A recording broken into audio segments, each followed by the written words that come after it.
ايه رايك انت طباخ ماهر بقى يا اسلام؟ الحمد لله تمام. بتعمل ايه بقى انواع الطبيخ اللي عندك؟ كل حاجه. صباح الفل. عامله ايه؟ زي ايه؟ قول لي بتعمل ايه وايه انواع الطبيخ؟ كل حاجه بعملها. زي بعمل طاجن بسله باللحمه الضاني. اه والله. طب بص استنى يا حسام.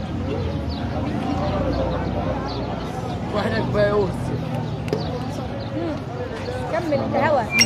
بتعمل ايه؟ ايوه يعني كنت بتعمل ايه؟ كمل. في ايه؟ مش بالك. بعمل كل حاجه الحمد لله. تمام. اسلام انت طلعت ترند في يوم وليله بغمضة عين في الفيوم. حاجه بتاع ربنا ماليش فيها حاجه. الانتقادات بقى اللي انت انتقدتها. استاذه شيماء بعد اذن حضرتك، انا بحترمك جدا وبحترم ارائك جدا وانا فخور بيكي جدا، ولو انا يعني الحمد لله بقيت حاجه في الدنيا كلها هيبقى انت صاحبه الفضل عليا انا، عشان انت اول واحده صورتي معايا.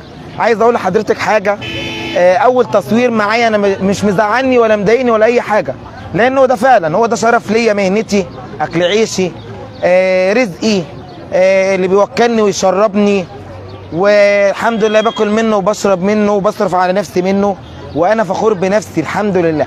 واي حد بيبعت فيديوهات لاصحابه لناس يقولوا الفيوم فيوم رجاله وناس كويسه وناس محترمه وناس تتعاشر بجد، وهو ده اسلوبي وده شخصيتي وحياتي.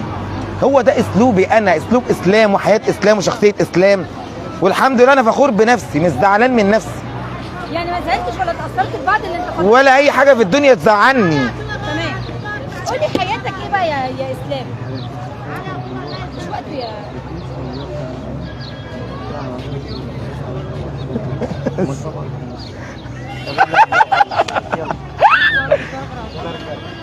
اموريني. قولي بعد الانتقادات شايفاك ان ممكن تكون اثرت عليك بالسلب؟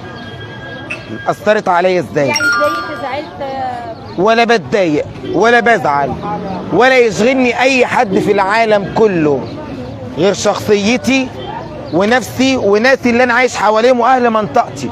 هم دولت اللي انا اقدر اخاف على اي واحد في المنطقه بتاعتي ان هو ما يتجرحش من ناحيتي باي كلمه تضره. انا بحترم الناس دي جدا والناس دي بتحترمني جدا، ومعاشرين اسلام هنا وعارفين اسلام ايه. انا اي حد يتكلم، اي حد يغلط، اي حد يشتم، حسبي الله ونعم الوكيل فيه. الضحكه الشهيره بتاع اسلام عايزين نسمعها. ضحكتي انا؟ ده انا بص عايز اقول لك ان انا غيظهم وكيدهم وكل حاجه من الضحكه بتاعتي انا. اقسم بالله. اه والله بجد. غيظهم وكيدهم ليه؟ صوري يا روحي، صوري، منوره الدنيا كلها.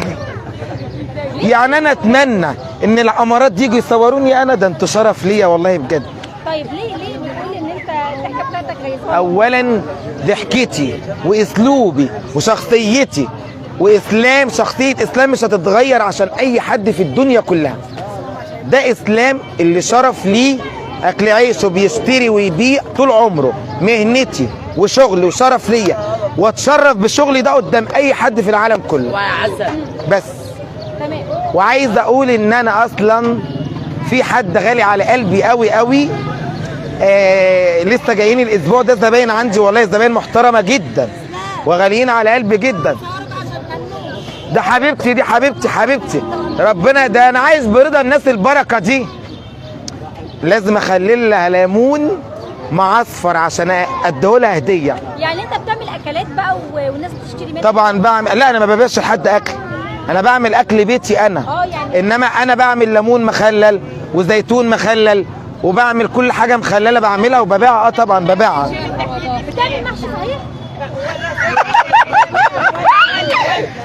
طبعا بعمل اكتر حاجه بحبها ورق العنب، بتعمله؟ وكمان بحشي البط ورق العنب. الله اكبر في عينكم. ايوه استنى، ورق العنب ده اصعب حاجه بالنسبه كمان للستات، سهل عليك انت؟ طبعا سهل الحمد لله، ما فيش حاجه تصعب عليا انا. محمد بعد اذنك يا محمد، بعد اذنك. ليه يا استاذ كامل وحد كويس، ليه ما اتجوزتش حد؟ اي يا حبيبي يا اختي فلوس ايه؟ انتوا عندي اغنى من الدنيا كلها، انتوا الفلوس وانتوا قلبي وروحي وعيني، انتوا كنزي ليا ما يتقدرش، فلوس الدنيا كلها. فلوس ايه؟ يا ما ناس بتسيبها ملايين وذهب ودنيا وبيسيبوها يروحوا تحت التراب. يا ناس وزراء وبيروحوا تحت التراب. احنا معانا كنز ما يتقدرش، حب رب العالمين ثم الناس ثم اهلي اللي انا عايش بيهم كلهم واهل منطقتي وناسي. الحمد لله. شرف ليا ان اي حد في العالم كله يطلع ويغلط هقول له اتكلم مهما تتكلم، انت ما تشغلنيش ولا اي كلام في الدنيا يشغلني. انت قاعد شغال هنا من بدري زمان يا اسلام؟ هو دي منطقتي ومهنتي وناسي واهلي وبيتي ورا ظهري في الحاره اهو. بيت العيله بتاعنا في الحاره هنا. بس انا قاعد لوحدي في شقه. الله اكبر. عندك اخوات؟ بس بالايجار والله. عندك اخوات؟ عندي. الله اكبر. ما اتجوزتش ليه لحد دلوقتي؟ مش هتجوز. ليه؟ مش عايز اتجوز. ليه يا مش عارف؟ انا مش عايز اتجوز. انا حابب حياتي كده حريه.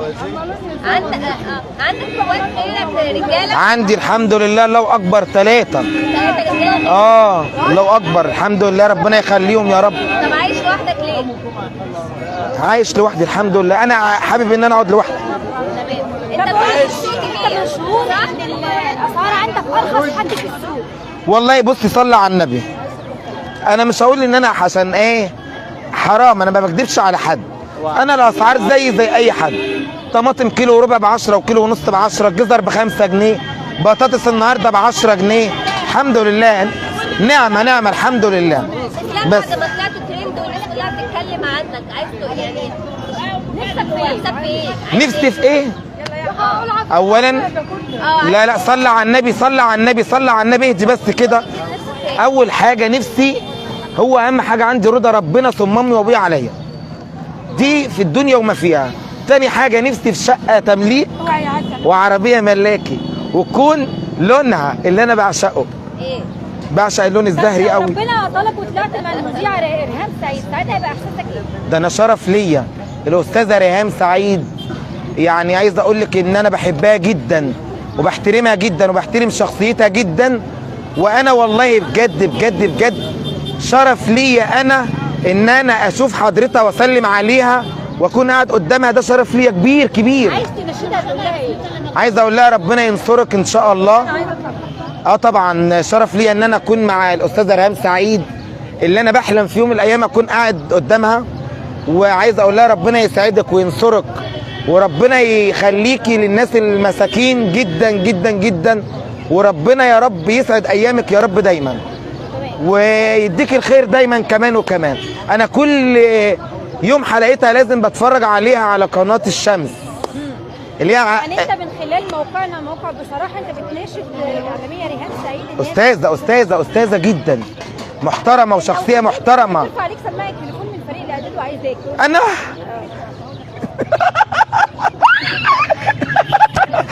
ده انا شرف ليا، شرف جدا، شرف كبير قدام الدنيا كلها مع الاستاذه ريهام سعيد. يعني انا شرف. ده انا طول عمري يعني بتفرج عليها في التلفزيون واقول يا رب يسعدني واكون استاذه ريهام سعيد تستضيفني بجد، عشان نفسي اقول لها كل حاجه جوايا. الناس اللي طلعت اتكلمت عليك بالرغم في انتقاد ليك، بس في ناس برضه بتحبك وشكرت فيك. الحمد لله. الناس دي ممكن ما تكونش عارفاك. بصي صلي على النبي. اللي ما عاشرش اسلام وشاف اسلام وحب اسلام كانه ما عاشرش حد. وعايز اقول لك حاجه، انا حياتي الشخصيه لما باكل عيش وملح مع حد عمري ما اخونه ابدا. ولو اعرف اي حد بعد احترامي ليكي اذا كانت راجل او ست او بنت او ولد، لو في اي حد في الدنيا عاشرني وحسيت ان هو خاين ببعد عنه من غير ما يحس. دي حياتي الشخصيه. وفي حاجه جوايا دي بتاع ربنا وحده، دي بتاع ربنا. انا اي حد في الدنيا كلها بحس بيه من جوايا اذا كان حلو او وحش.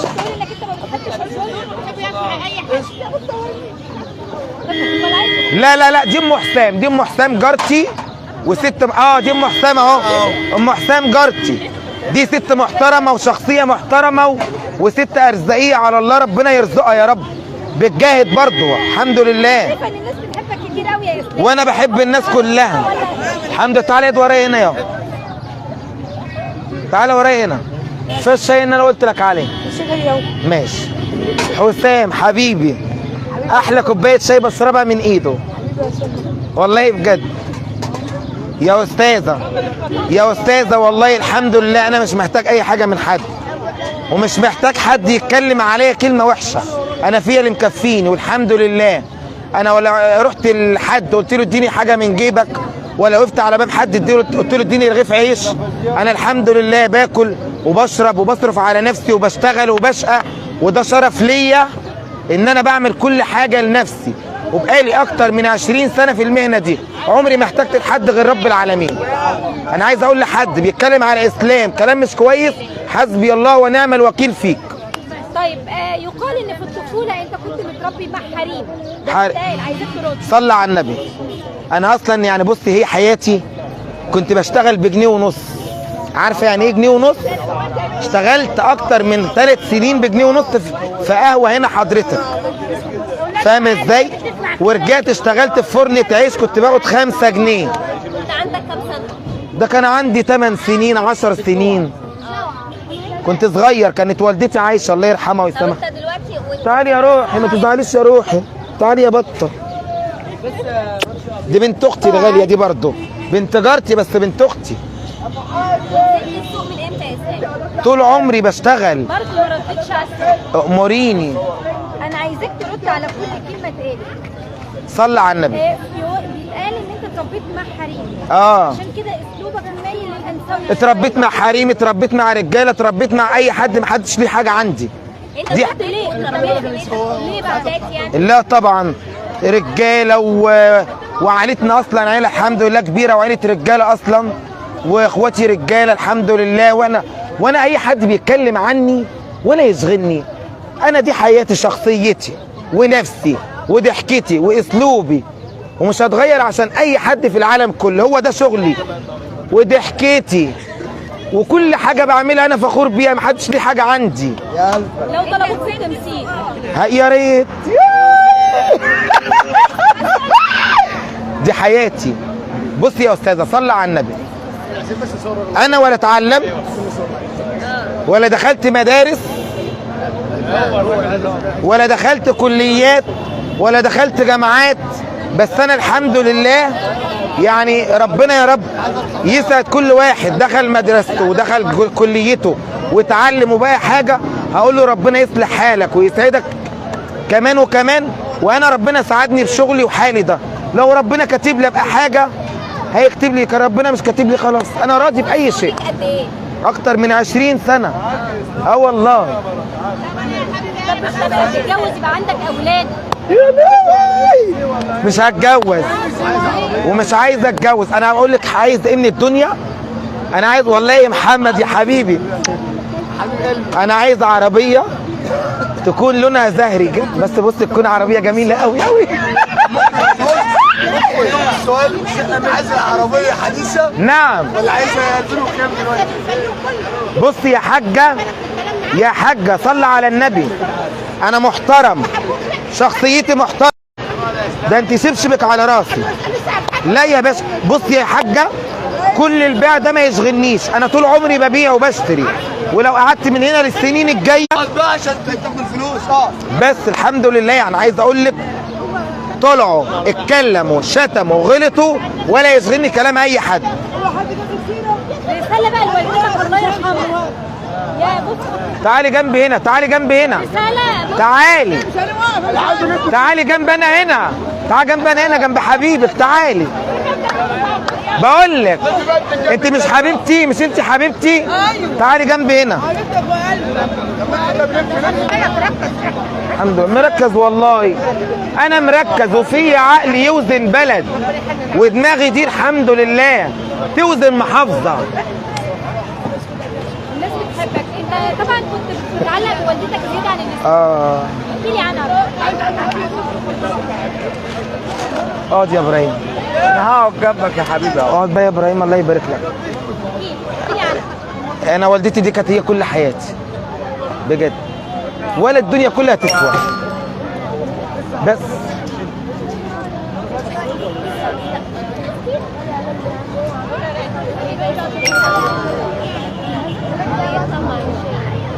نبي عروسه.